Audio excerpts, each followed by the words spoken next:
ক্যান্সারের মোট 5 ভাগ হয় জেনেটিক্স কারণে, অর্থাৎ বংশগতি কারণে। বংশে যদি কারো থাকে তাহলে হবে।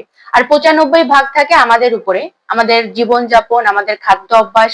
এই যে তেল মশলাযুক্ত খাবার খাই, বিড়ি সিগারেট খাই, কোমল পানীয় খাই, প্রতিদিনের কাজে যে প্লাস্টিক গুলো ব্যবহার করি, এগুলো কারণেই হয়। ফরমালিন যুক্ত খাবার খাই, এসব কারণে মূলত 95 ভাগ ক্যান্সার হয়ে থাকে।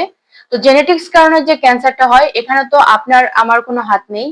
আর জেনেটিক্স কারণে যে ক্যান্সার গুলো হয়, এগুলোর ভিতরে পড়ে ব্রেস্ট ক্যান্সার, ক্রোন ক্যান্সার। কিন্তু ওই যে 95 ভাগে যে সম্ভাবনাটা, ওটা তো আমরা রোধ করতেই পারি। আমরা যদি আমাদের লাইফস্টাইল চেঞ্জ করি, কম মশলাযুক্ত খাবার খাই, কোমল পানীয় ত্যাগ করি, বিড়ি সিগারেট না খাই, তো ওই ক্যান্সার গুলো কিন্তু রোধ করা সম্ভব।